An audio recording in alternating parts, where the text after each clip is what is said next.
Just add love. Stop one so serious. Just add love. A little more lenience. Just add love. The key ingredient. Big Star Wars fan, not gonna lie. Yeah. Fan of the originals. Hate the prequels with a passion. Don't at me. Don't defend them. All right, let's welcome Az. Thank you for coming. Let's No start worries. with Star Wars. I hate the prequels. I hate Hayden Christensen. Well, I don't hate. Like, not. It's not like actual hate. Yeah. I just utterly despise him. I Why is hated that? the acting in the prequels, especially the love scenes between him and Natalie Portman's character. It was Amidala or something. Wait, the prequels, so the newer ones, right? The Phantom Menace and Yeah. those ones. So in the end, in the original Return of the Jedi, right, at the end, you see like that kind of hologram of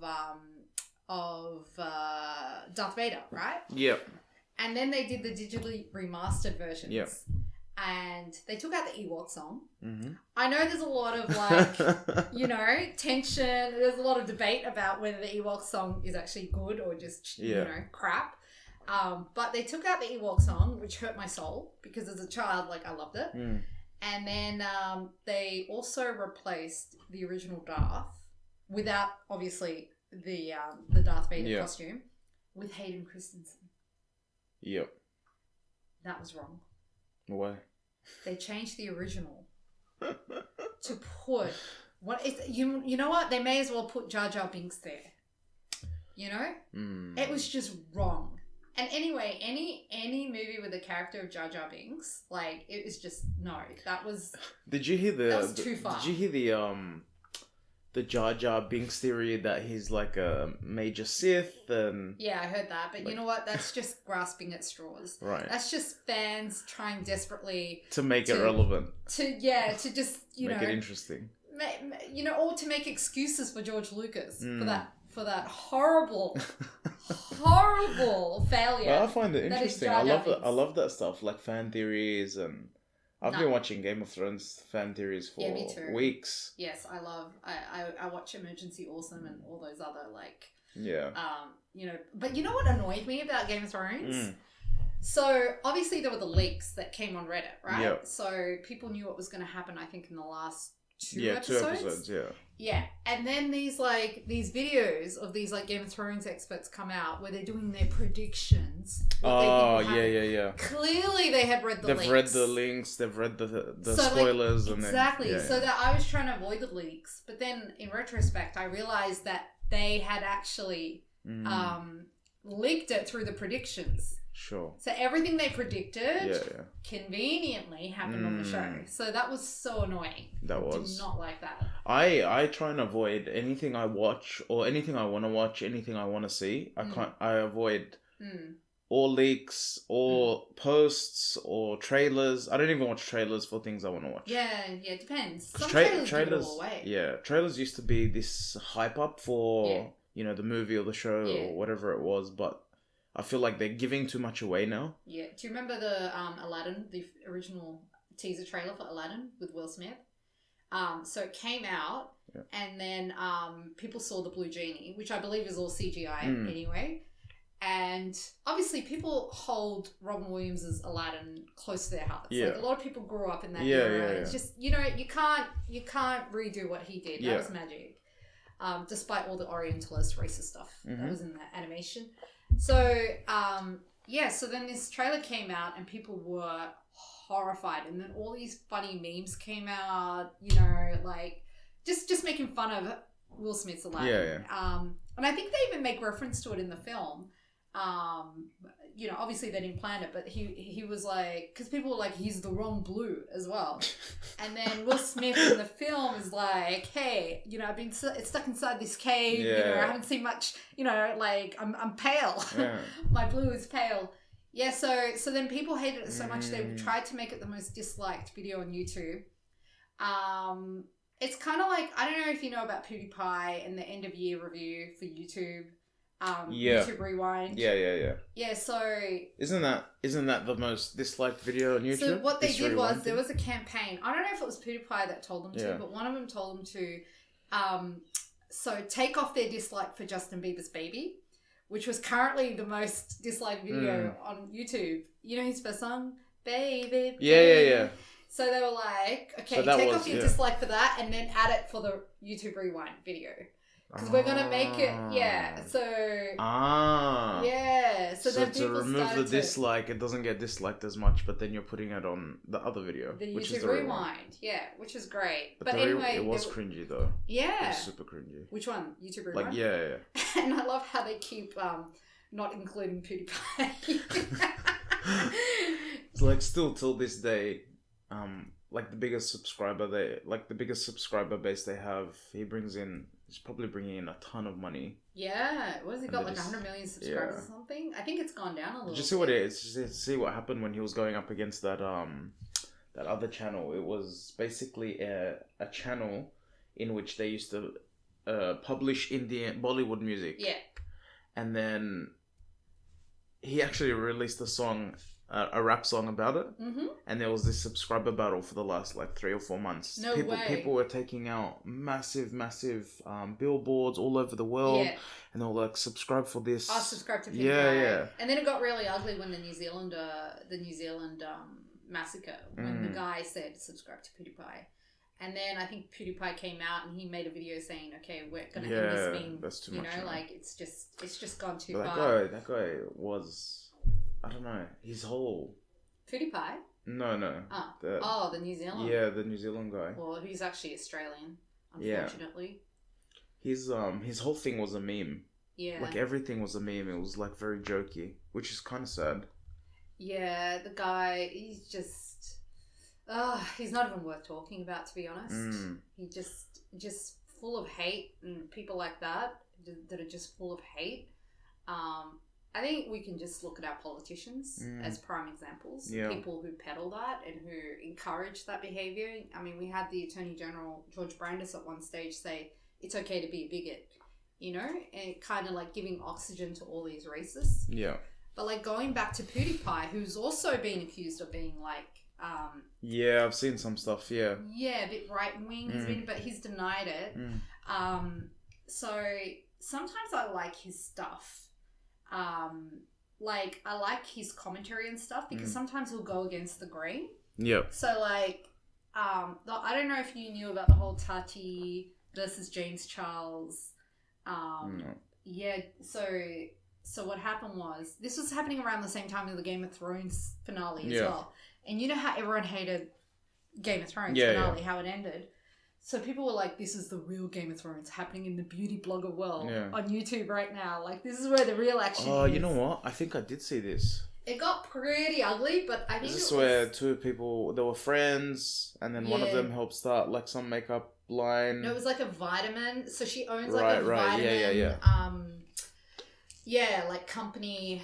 I don't know. And then he was stuck at Coachella, and he was explaining that he couldn't get VIP tickets for the second weekend of Coachella, and he was afraid that fans would like rip him to shreds, and get too touchy-feely. So he felt like he was in danger a little bit.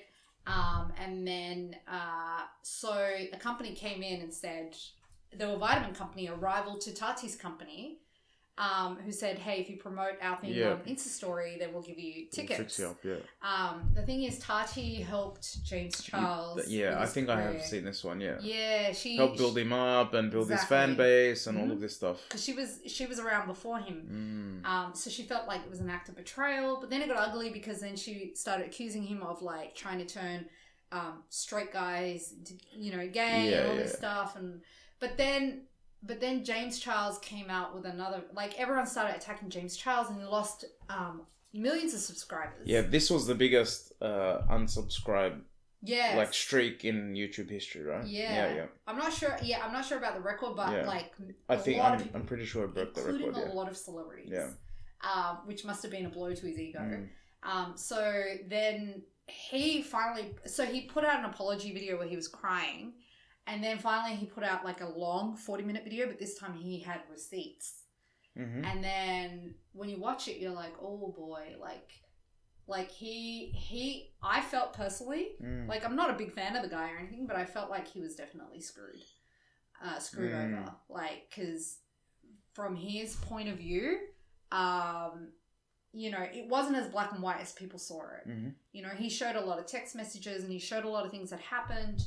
But then he also kind of alluded to the fact that his mental health was now at risk. And that, for me, that part of the video, I just saw something that was like real in that moment. Yeah. Where he was just kind of like recalibrating and just being like, you know, it's not worth the risk to my mental health. And he alluded to the fact that he was going to a very dark place. And for a 19-year-old... But what about what he was doing to other people? Because the accusations were that he was flaunting his fame and money and basically was trying to turn straight guys gay. Well, the guy that particular guy, he had receipts that the guy was actually chasing after him, you know, later on. So it like, so, you know, they had like a little mini relationship. And then I think James in the end rejected the guy. So, and he showed all the texts and stuff.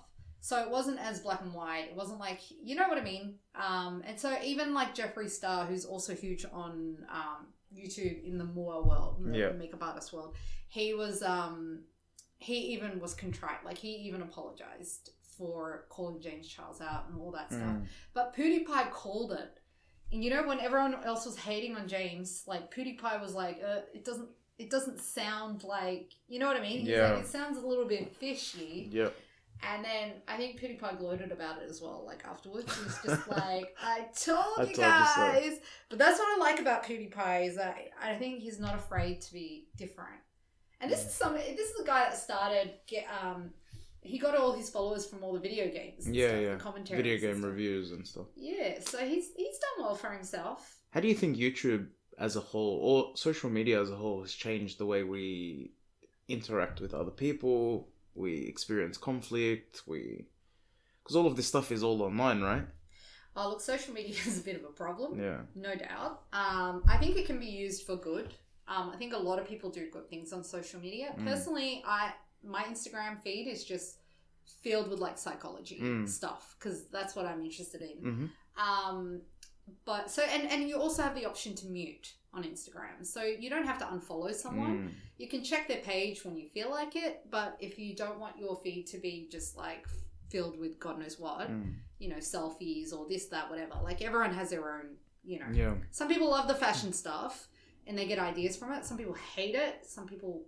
But I was reading research that suicide rates amongst young girls has increased. And they say that there's a link to social media. And when so I did a bit of digging, and they were saying that it was because a lot of young girls in particular felt like they couldn't live up to those standards of all the fakery that's on. Because, you know, a lot of these people, they have makeup artists, they have stylists, they have lights, good lighting. They have like, you know, it takes a whole team to make, you know, a lot of these like influencers look a certain way. It's like you're comparing your blooper reel to their highlight reel. Exactly. Like people are living, or they're not even living that life. They're showing whatever life they want to show online. And people are comparing their lives, you know, all of the shit that they have to live with on a daily basis compared to these quote unquote perfect lives that they see online. The other thing I find interesting is that when we grew up, back in my day, back in the good old days, love, yes. You used to be able to, you know, almost get bullied and then go home and find a haven away from that stuff. Yeah. Whereas now, because it's online, it's always there. Yeah, it follows you.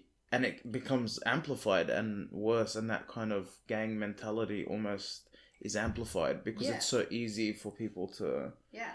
And there was a time before smartphones, believe it or not. I'm looking at my niece right now.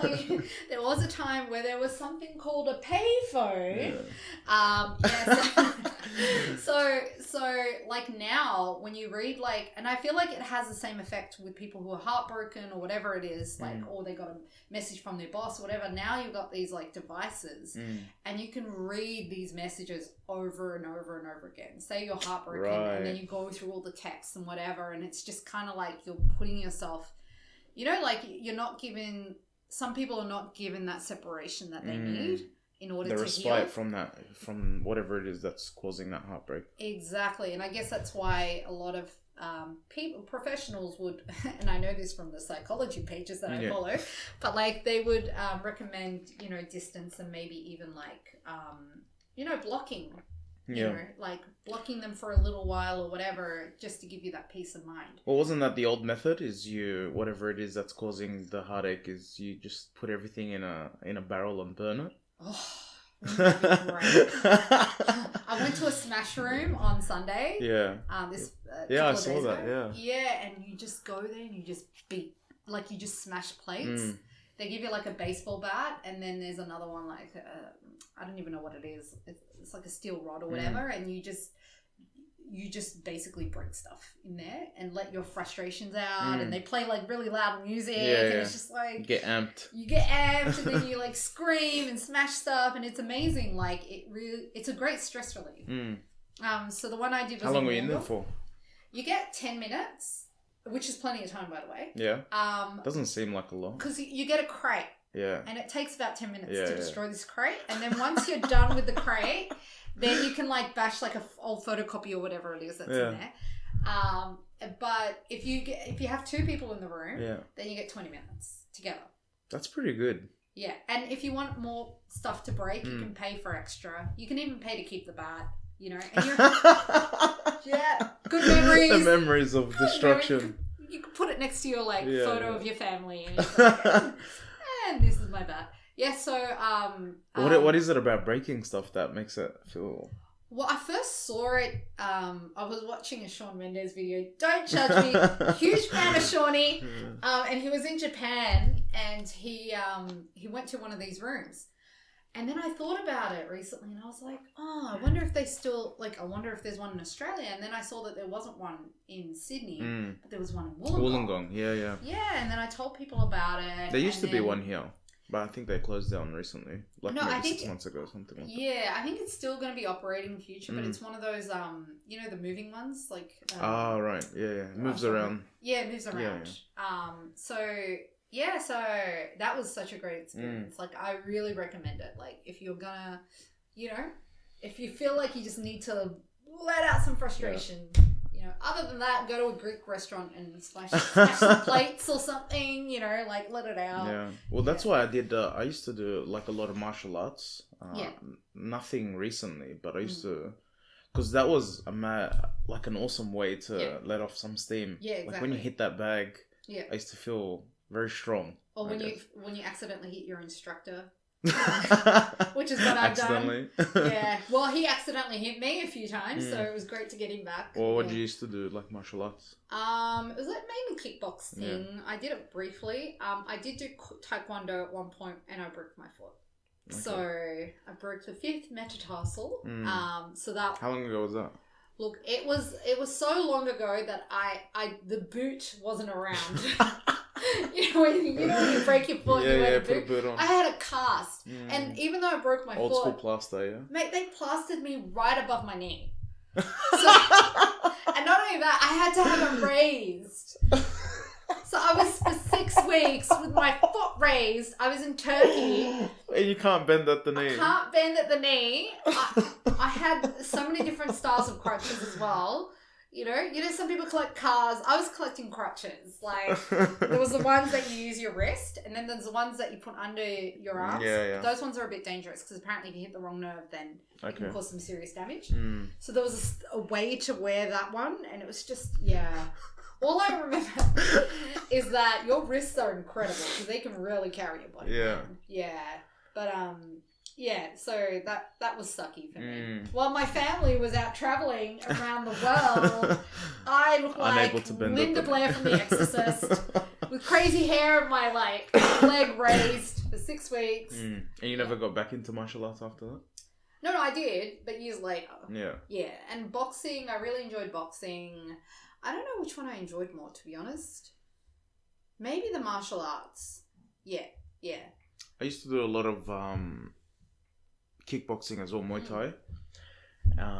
And the reason why I loved Muay Thai more than other martial arts was it was very much a sentiment of get hit, but hit back harder. Yeah. So it was this really brutal, you know, and it's just, if you look at the Thai style, the way they kickbox, it was amazing just to watch the toughness that these fighters go, you know, they experience. And, you know, some of their 14-year-olds that are training at Lumpini Stadium in Thailand, like would bash, I guess, could fight, like really seasoned fighters here, you know?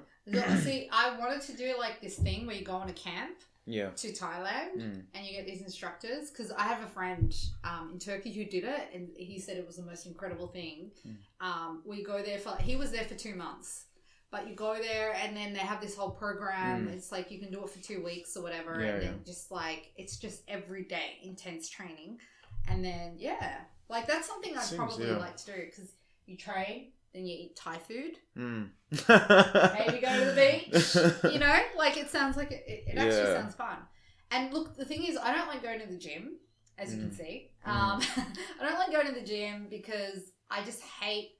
I find it claustrophobic, and like, you know, it's just I just see like other people that are there who are so fit, and I'm like just so like.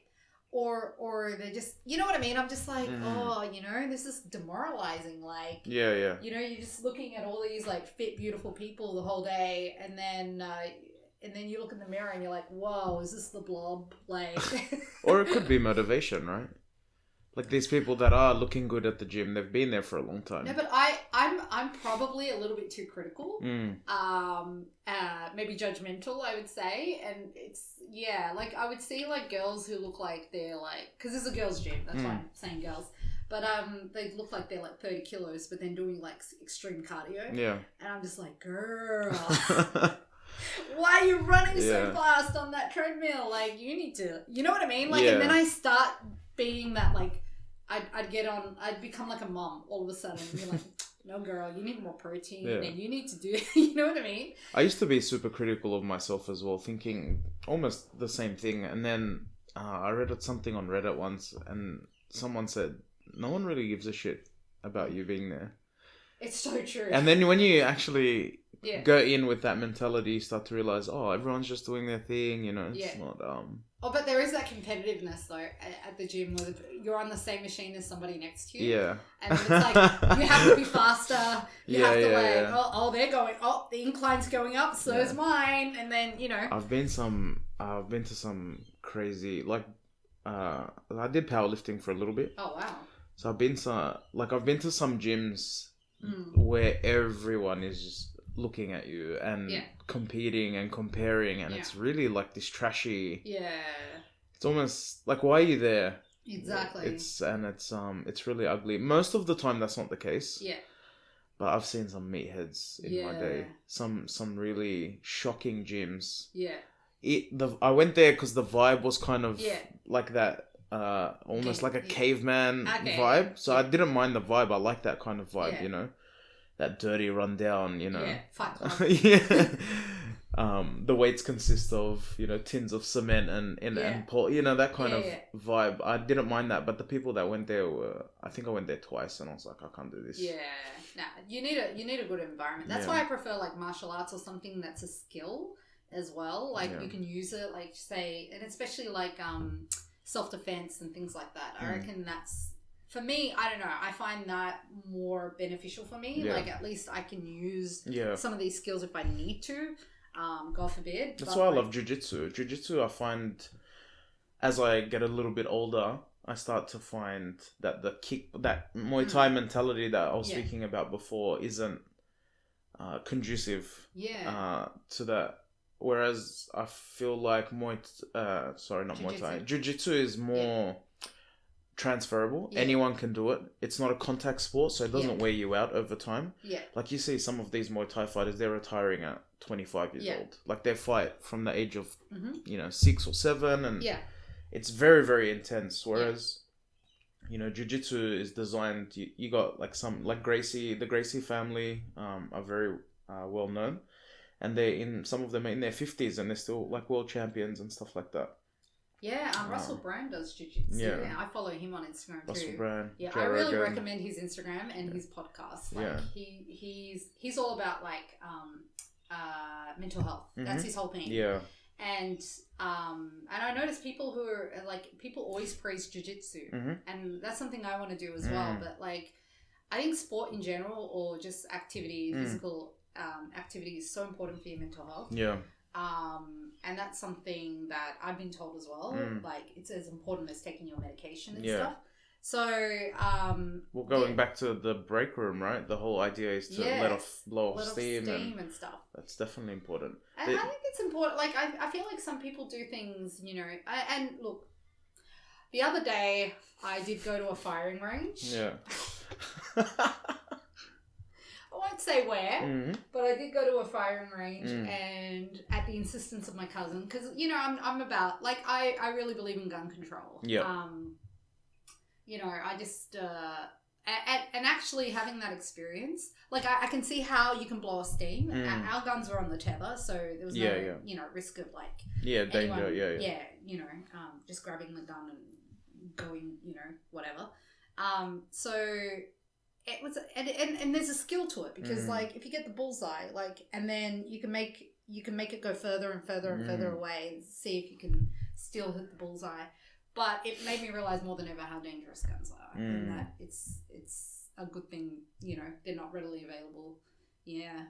But I can see how things like that, like, acts of violence, I guess. Yeah. Whether it be the gun or the smashing the plates or whatever, can also be some kind of stress relief. Yeah. In controlled environments. Sure.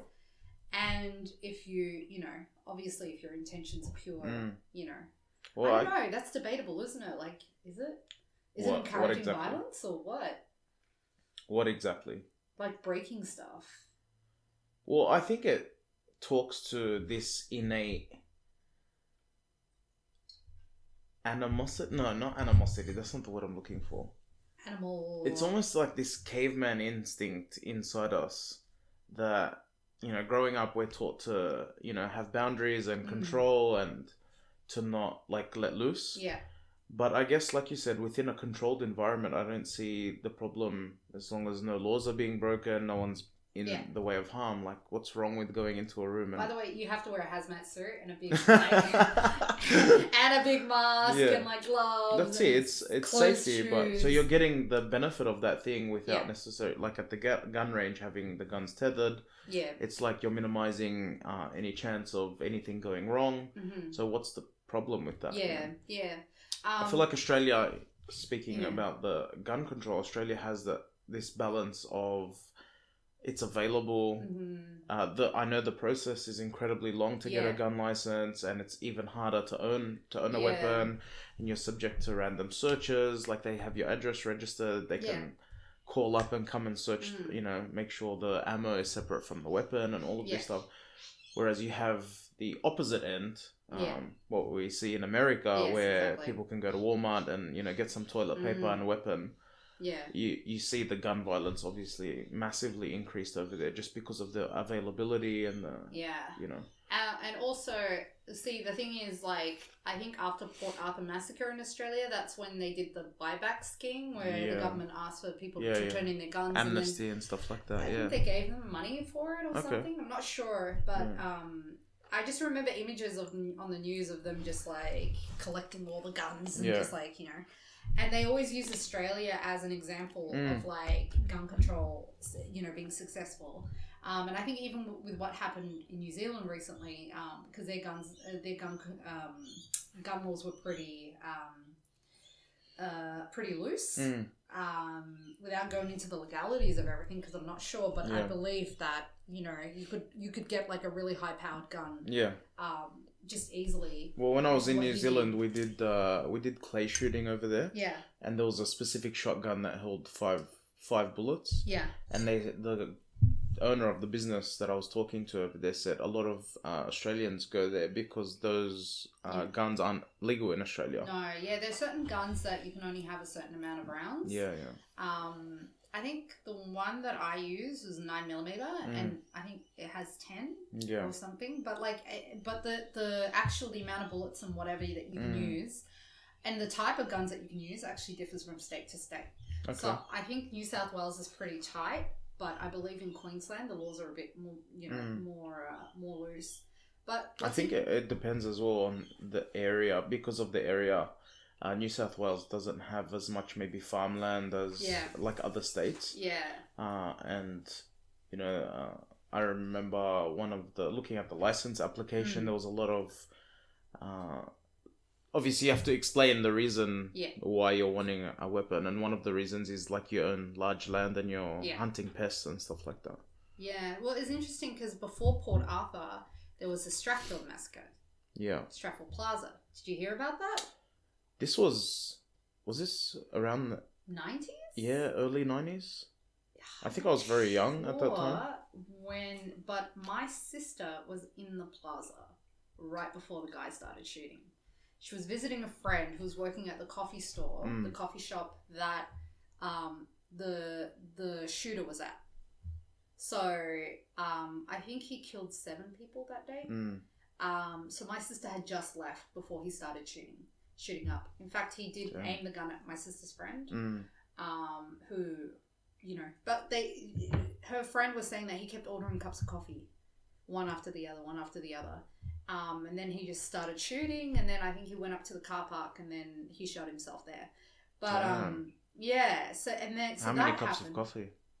I'm not sure, but she was traumatized. So the girl that was my sister's friend, she was actually really traumatized afterwards, because that's a very traumatic experience.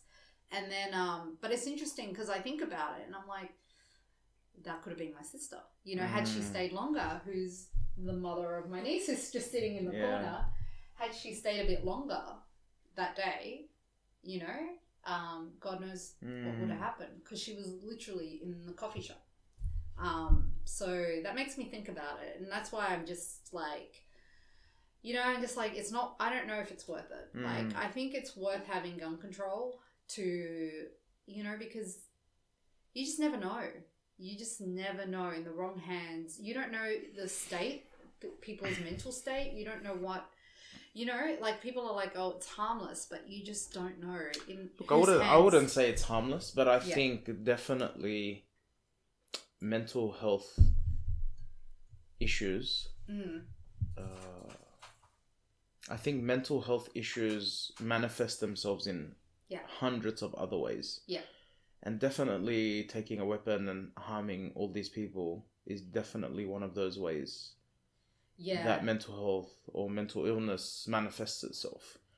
Like, we can talk about gun control, and we can talk about... It's interesting how it happens in schools. Schools in America. Yeah. And then the gunman, or the, can you even call him gun kid or whatever, is always... described as a loner, didn't have friends, was into the whole like counterculture. Not that I'm saying that's a reason, but do you know what I mean? They were always described as being like a certain way. Yeah. They were never like the popular kid or whatever. So I think that in the wrong hands, especially, I don't think. And this is my very, like, uneducated opinion, but I don't think that, like, gun control is... Like, I think it's necessary, but I think there's also mental health programs that need to happen in schools, which I'm sure they're probably doing. Not enough of, in my opinion. Because there was such a taboo about it for such a long time, especially amongst young men who I think have, worldwide, have high suicide rates. Yeah.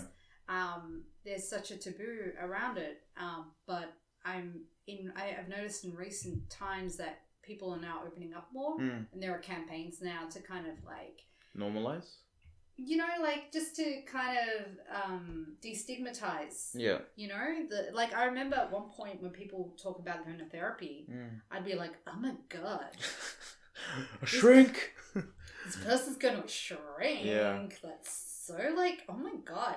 And now I'm just like, everyone's now saying it. I'm like, I go. Personally, I see a therapist. Like everyone sees a therapist now these days. Well, like, I say there's two types of people: those that need to see a therapist, and those that think that they don't need to see a therapist. Yeah. So, like, the idea is that everyone needs... Or think they're a therapist. Yeah. Well, we have a lot of people in what we call accidental counselling positions, you know, especially when a lot of... and I think that's a really good point, that a lot of people need to go see and learn about accidental counselling, because... What is accidental counselling? So accidental counselling is when you find yourself in a position of a counsellor when you're not a counsellor. Oh, God. So it's usually that person in a large family that everyone goes to with their problems, everyone goes to as the solution or the problem solver. Dear Lord, this is sounding very familiar. Yeah, right? There's a lot of them, especially in our community or communities where it's taboo, like to go see a professional. It's like, oh, why do you speak to that person? Oh, I can trust them. I can open up to them. So that person is the accidental counsellor. Yeah. Who's unqualified. Exactly. But there's actually some courses in accidental counselling, which is basically teaching people just to take, like, how to deal in that situation, how to respond in an appropriate way. Yeah. And then help that person that needs the help, or like help them get to where they need to be. And I think that's really important. So they're acknowledging that accidental counsellors exist. And they will definitely. Always exist. Yeah, 100%. So let's just try and kind of like direct them to the right way of accidental counselling people. But it's something that everyone can learn. Yeah. It's something that everyone needs to learn, because at some point in their life, someone's going to open up to them about something. Yes, it's true. Whether small or large, and knowing how to respond in that situation, I think, is one of the most important things to helping people get the help that they need. Yeah. Is how do you respond in a situation? You know, how many times have we heard the story of? How many times have we heard the story of a child, or a young person, they hear their parents always telling them, you can open up, you can tell me whatever, and then you tell them one thing and they lose their shit. Yes, exactly. How many times are you going to go and speak to that person after that? Never. So I think you'll end up lying exactly. to them well. So I think that response is so important, and I think the general populace needs to learn how to respond appropriately. Yeah. And I think the way that that's done is by teaching people emotional intelligence and knowing... It's just because some people, they don't know how to respond in a situation. Some people just don't have any emotional intelligence. Yeah, they have no tact. And can it really be taught? Because I don't know. I've met some people where it's just really Look, emotional intelligence is a massive thing to teach. But I think you can teach people, even if they have a tiny, minute amount of emotional intelligence, how to respond appropriately. But don't you think everyone thinks they have emotional intelligence? When some people clearly don't, but in their minds they think they do. Yeah. So you know what I mean? Like, I know people who just like have zero tact. Yeah. Or you'll be at like a restaurant. I know this doesn't really equate to the same thing, but you'll be at a restaurant. They'll treat the waiter or the wait staff like crap. Yeah. And then they'll think like they believe they're being super nice. Like they just don't see, like, for example, I can be like, well, to use myself as an example, I can say, you know what, I think I have high emotional intelligence, but maybe I don't. You know what I mean? But in my mind, I feel like I do. Well, I think it's important to surround yourself with people and have enough trust with people to say, hey, if I ever like step out of line, like, that's good. We're good to, pull me up on that. Yeah. Because if you live in a bubble, then I think that's even more dangerous. Yeah, exactly. Because there's no feedback. Yeah, that's an interesting one. Yeah. And also I think, like with me in particular, I know I'm using myself as an example, but I can only speak for myself. Can't speak on behalf of everyone. Yeah. Oh my God, I sound like a narcissist. Like, I've noticed that people open up to me because I open up to everyone. Like, I'm an open book. And I feel like that people see that as an invite to then kind of just, be very open with me. Which is good. But then I always, in the end, like, just tell them to, you know, seek professional help. Yeah. Because there's not much I can do as someone who's not qualified. But I feel like it's good for some people to just vent. Yeah. Especially for people who don't see therapists and whatnot, because they have this weight on their shoulder and they just need somebody to like speak with. Just let the steam. Yeah. And that's why I always recommend maybe like therapy, because for a lot of people, I feel like they just need that. They just need to open up and just be completely vulnerable. Yeah. And I know I'm going into Brene Brown territory here. By the way, I really love her. But I just love her when she talks about vulnerability and shame.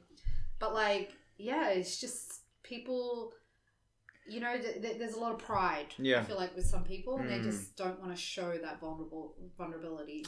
I think there are so many people that would benefit from therapy, but they feel like it may not do anything, or they're scared of the outcome, or it's almost like things are locked away and opening that box is like opening Pandora's box. But a good therapist isn't going to solve your problems, because I hear this a lot. It's not going to get solved by talking about it. It's not just talking about it. A good therapist will give you tools in order to deal with your own shit. That's pretty much it. Like, a good therapist knows what tools you need in order for you to deal with what it is you're going through. They're not going to fix anything. No one can fix any. Like, you can take that example, like, if this person doesn't want to heal or doesn't want to, they're never going to change. So it's about finding someone who has the right tools to and you have to find the right person. Like, you might go to a therapist and they just might not do it for you. And then sometimes you have to try a few people to finally find the person that you connect with. It's, you know, because it's a long relationship you're going to have, you know, then you should actually keep trying until it actually clicks. Right? So I say, like, therapists are like when you have a friend, right? You might be a good person and this person might be a good person, but you don't click. That doesn't mean you have to be their friend, because you're both good people. I think the same thing applies with therapy. I think all counselors or therapists, just because I'm a qualified therapist doesn't mean I can counsel everyone, or doesn't mean I'm going to click or connect with everyone. So it is finding the right person, because I know some people who have gone and seen someone once and they're like, oh no, can't do it again. That's it, like, it doesn't work, or I didn't feel it's like, just give it some time, give it some time, and also like give it a few sessions, and if it still doesn't feel right, then just change. Find someone else. Don't use all your 10 free sessions on someone you don't click with. Make sure, you know, get your mental health plan, get your free sessions, try out a couple of people, and you know, whatever works, and get recommendations as well. I think that's that's a good point. Like, for me, talk therapy doesn't really work for me, because I talk a lot and I talk to people anyway. Like like I said, I'm an open book, so I don't like. It's not like a weight is being lifted off my shoulders, because I talk to my friends all the time, you know, and they know everything about me.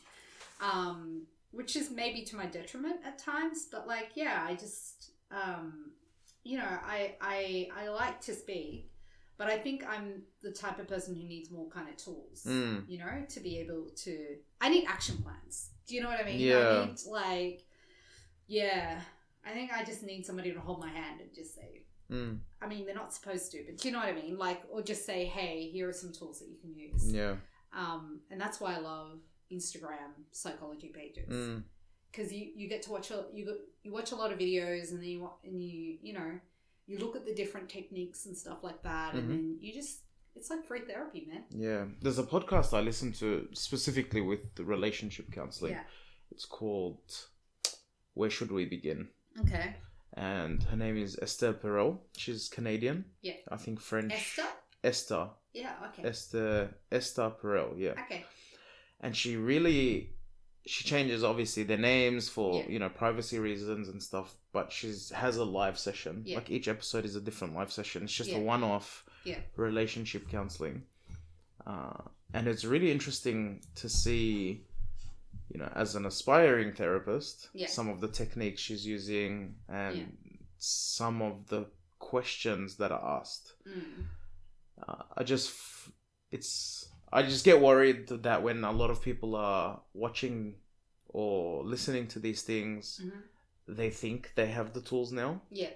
You know, and some of these quote unquote accidental therapists, you know, may do a 1-day course and all of a sudden think they can heal the world, or you know, it's a good starting point. It's a good motivation, but it's really important that if you're gonna go down that path, because I've seen, like, working in the community for so long, I've seen some people with the best of intentions can do so much damage. Yeah.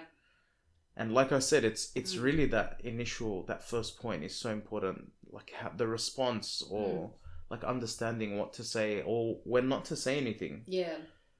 I always had an image in my head that if I was to go see a therapist one day, it would be like an old Jewish woman from New York. You know? Be like, cut it out! Yeah.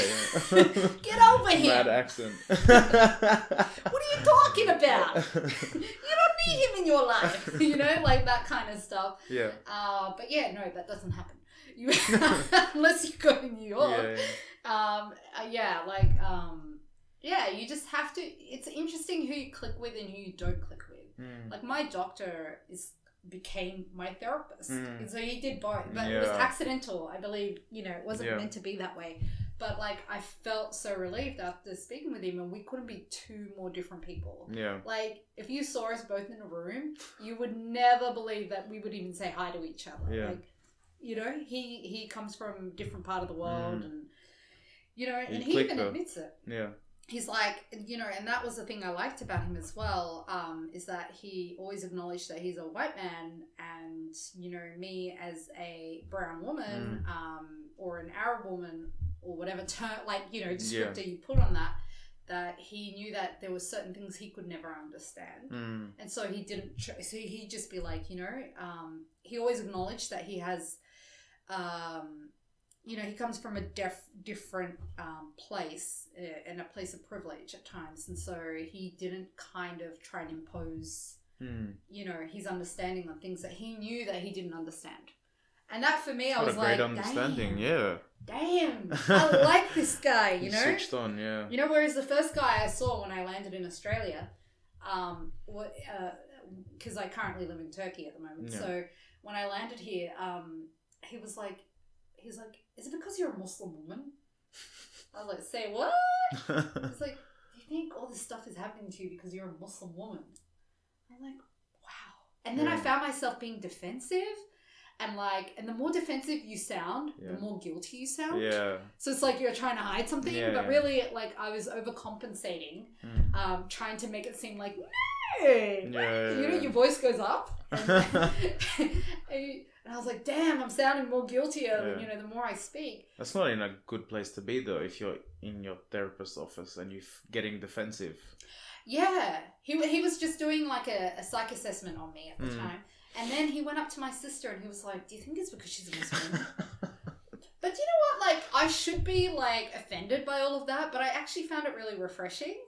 Because I'm like, he's just saying what he's thinking. And he's just kind of like, I don't know, maybe I'm just like, it's the whole Stockholm syndrome right now. Yeah. But I feel like, you know, he was just saying what he was thinking, and sometimes I prefer it when people are honest. And just, you know, and it gives you the opportunity to say, no, you're being a bigot right now. You know what I mean? Yeah. Like, instead of just secretly thinking it, if it makes sense. Do you know but what not I mean? everyone has that confidence to be able to say that. Exactly. If they felt that. And not everyone is in a situation where they can take it in a positive way, like you've done, and said, oh yeah, that's kind of refreshing, the fact that... Well, he was really eccentric, though. Yeah. So that's the other thing. It wasn't like he was like a stuffy, you know, looking man in an old brown suit or whatever. No offense to people who wear stuffy old brown suits. But like, he had like his shirt open. We called him a cowboy, my sister and I. Like, he's a bloody Australian cowboy, that guy. And like, you know, he was swearing, and he was just like, yeah, he was a bit different. Yeah. So that's why I found it refreshing, probably, that, you know, because he was just eccentric to begin with. But had it come from somebody else, I probably would have been more offended. Yeah. It sounds weird. You guys, you just had to be there. Trust me. You just had to be there to understand. But it was one of those moments where I started giggling about it afterwards. So it was just like, okay. So you're going back to Turkey soon? I will, on Sunday. What's life like in Turkey? Life is busy. Yeah. It's a very busy city. I had my niece who's from Turkey sitting with me.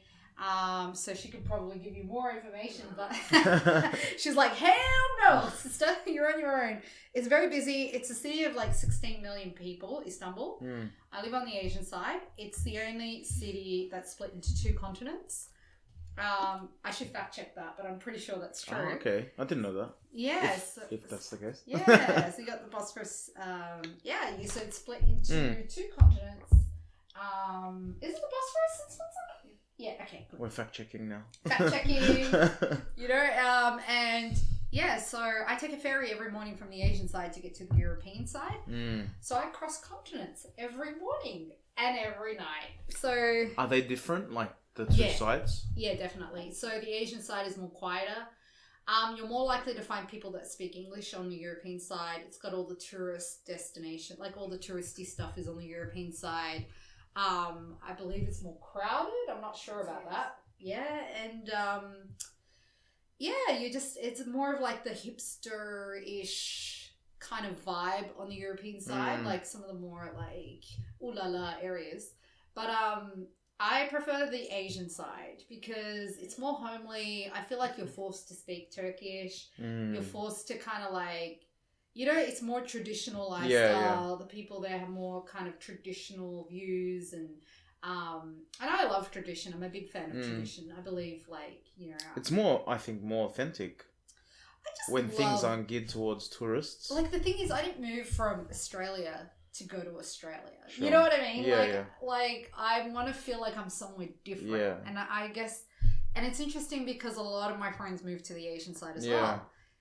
So we have a community there. We have like our own WhatsApp groups and all that kind of stuff. And so people we text each other all the time and tell each other where the best restaurants are, best places to go to in the area. The Aussie support group in Turkey. It's amazing. Like it was funny because it's like I don't know if I should say this, but let's just say the more kind of, how do I say this without like, We're pretty uncensored here, so. Yeah, but I don't. So let's just say the more traditional Muslims live on the Asian side, in terms of my friends and stuff. Yeah. But that is a total generalization. Yeah. So, delete that. No, but I find like there's a certain group of people who live on the Asian side where we have more in common. And it's nice. But I also love the European side. My family live there as well. How far is it from you, where you're living? Where my family live? The European side from the Asian side. So the ferry takes 7 minutes. Damn, so that's I close. walk to the ferry port, like it takes me about 10 minutes to walk. It takes me 7 minutes over the water, and then it takes another like 10 minutes to take a taxi to work. So within half an hour, you're in like a different part of the city. Exactly. Different part of the country. Yeah. But where my sister lives is a good, 45 minutes deep into the city, Istanbul. From my house, probably an hour or so. It takes me half an hour. Okay, well, it takes my niece half an hour, so clearly she's better at public transport than I am. She lives there, right? She lives there, yeah. She's a homegrown Turk, this one. Yeah, but it's nice to have family there and to know so many people, and so it's not just your work friends, you have friends outside of work and stuff, so that's always nice as well. How about the work that you're doing there? It's just bloody amazing. Well, what kind of work are you doing there? So I'm in digital media. Yeah. It's very interesting. Like, you learn a lot and you learn from other people. It's just, I guess it's the way of the future, really. Like everyone's now, looking into digital media as like as like a primary platform. Yeah. And I guess that's because of the, availability, ease of access. Ease of access, just people on public transport now, you see them, their heads are just in their phones. Yeah. And so I believe, a lot of the videos that we make, for instance, have subtitles and stuff so that people they don't necessarily need to even put the volume on to understand what's happening. And you know how you could find accountants? Like every place needs an accountant. Yeah. You know, I reckon that's now becoming digital media. Like every place is now needing people who are in digital media. So it's been a learning experience for me as someone who came from writing, and creative writing, to kind of just simplify things and learn to engage an audience in a very with using as little words as possible. And that's a skill, you know, like writing a good tweet or whatever becomes a skill. Because I'm the type of person who writes a lot. Yeah. You know, and you explore and explain. Yeah, and even when I write articles and that, I'm kind of glad that they give me like a word limit. Yeah. Otherwise, I'll just keep going and going. So, I'm an explainer. I'm definitely an explainer. Like, I like to know the backstories and the histories, and I like to do a lot of research. And I'm definitely a person who explains a lot. Yeah. So for me, in the particular work that I do or have been doing, it's more about just facts. You know what I mean? This is what happened, A, B, and C. Like keeping it concise and... As concise as possible.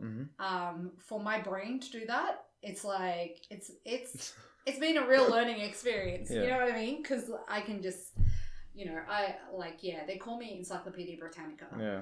Well, are you doing writing on the side then? Oh, for sure. Yeah. I'm still doing creative writing and stuff, and I'm doing courses on screenplays and things like that. Like, excellent. That's always been my passion, like comedy, screenplays, but not, you know, I don't like convention though. So... What do you mean by that? Like, some of my favourite movies... Like, my favourite book, for instance, is Catch-22, which isn't linear, you know what I mean? It's all over the place, but I feel like at the end, the reward is so great. Or a movie like The Usual Suspects, right? We don't know what the hell is going on, who the hell is Kaiser Sose, and then in the end, it just all comes together. I just like stuff where it's... we just don't know what's going to happen. It's not predictable. Yeah. You don't follow, like, the tropes, you know? So, like, for example, Game of Thrones, I loved. Yeah. Before they dropped the ball. Before they dropped the ball. Loved. Yeah, but I was reading the books as well. Yeah. And I had read Lord of the Rings before the movies came out. And, and so I remember when the trailer came out for Lord of the Rings. First of all, I was at uni and I was at the cinema. Maybe I should have been in class at the time, but I was at the cinema and there was a poster and all it had was a hand and a ring in the middle of the hand. Right. And it didn't say Lord of the Rings or anything. It was just a hand and a ring. And I grabbed my friend. I was like, girl, this is Lord of the Rings. And she's like, how can you tell? I'm like, I can tell, you know, it's especially if you've read the books and stuff. Exactly. Yeah. And so, but I was like, and Harry Potter was coming out the same year. That's right. I think Harry Potter came out first, and then Lord of the Rings always came out on Boxing Day. Yeah. In December. So I was like, how the hell are they gonna compete? No, how are they gonna turn this book into a movie? Yeah. It's so complex. It's just so rich, you know? Like, this is the guy that created his own language, for God's sake. Yeah. And then, but I was so psyched about Harry Potter. I had read the Potter books like 4 times each. Yeah. Yeah. And the thing is, my mom had first bought Chamber of Secrets, the second book, for my little sister, who's like 11 years younger than me. And my sister never read it, but I did. Yeah. So then I read the first one to go back, and then I reread Chamber of Secrets, and then I had to wait for the other books to come out. And so I used to run to Kmart. Everyone used to run to the bookstore. I used to run to Kmart because there was never a line to get the new Harry Potter book. And so I was psyched about Harry Potter, but then the movie came out, and then I was like underwhelmed. I much prefer the books. Yeah. But then Lord of the Rings came out, and I was like, they did a good job. My jaw dropped to the floor. My jaw dropped. It's difficult, like you said, like having so much text and having... Like, how did they do that? You know? Yeah. They made it so interesting, and I was expecting it to be such a bore. Yeah. Because, you know, I love the books. Some of my best friends are Lord of the Rings books. I love the books. Yeah. But like, I was just like, how could they possibly turn this into a movie that people will actually understand? Yeah. You know? Well, like you said, the first how many seasons of Game of Thrones was spectacular and amazing in But the they had character source material, development. didn't Right, they? exactly. Yeah. And that's, it seems, where everything started going downhill after the book's finished. Well, it's interesting. The guy that played Sir Barristan was saying that apparently this was a rumor that was going around. Apparently, George R. Martin wasn't allowed to release the next book until the show had been finished. Why? And then they write like and then That doesn't make sense. Yeah. By who? HBO, By whoever came out D&D? rushed it. Yeah, by D&D. That doesn't make any sense. Affectionately known as Dumb and Dumber on the internet. They ruined the show of our time. I know. The thing, okay, here's my issue. Spoiler alert, but here's my issue, right? I like the turn of the Mad Queen. I love that. That was a great way. That was great. Yeah. How quickly she turned. Yeah. Like 2 episodes before, she was saving humanity. Yeah. Against the White Walkers. It makes no sense. I agree. I think the twist was amazing. Just the execution was... Excuse the pun.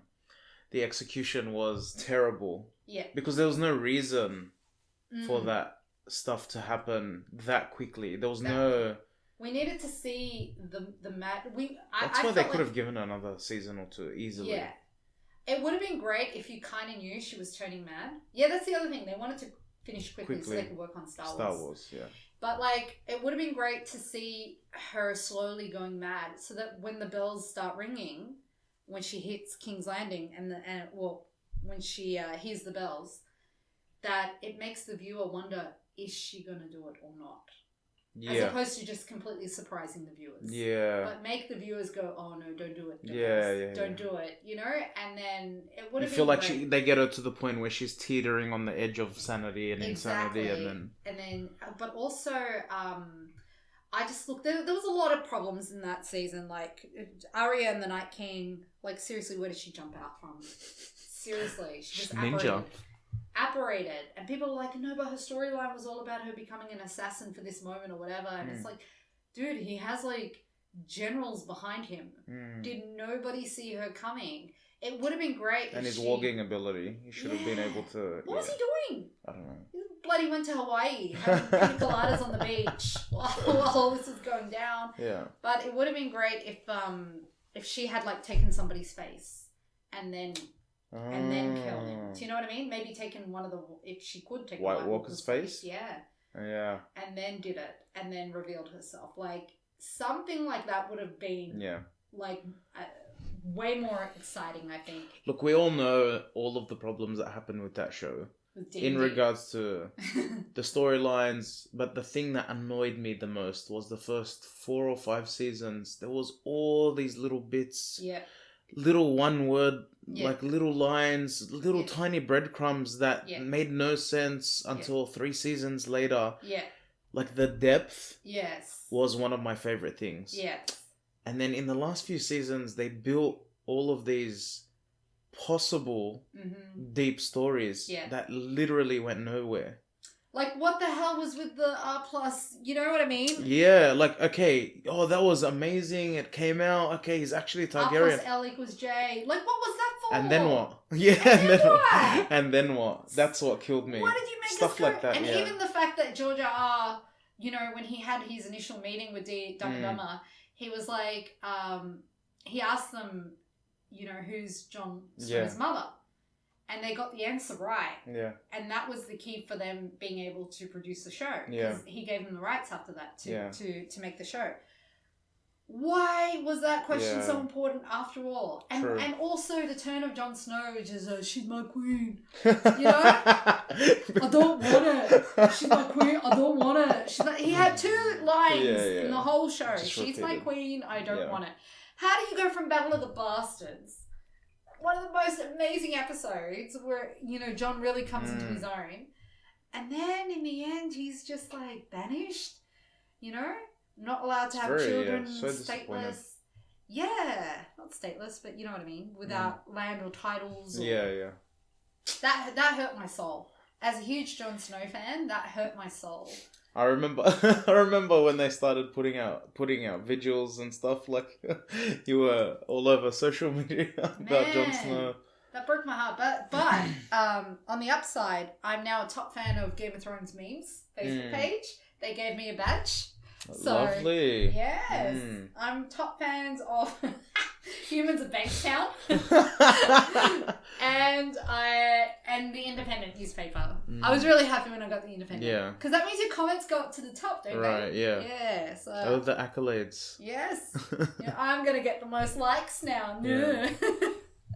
So that was yeah.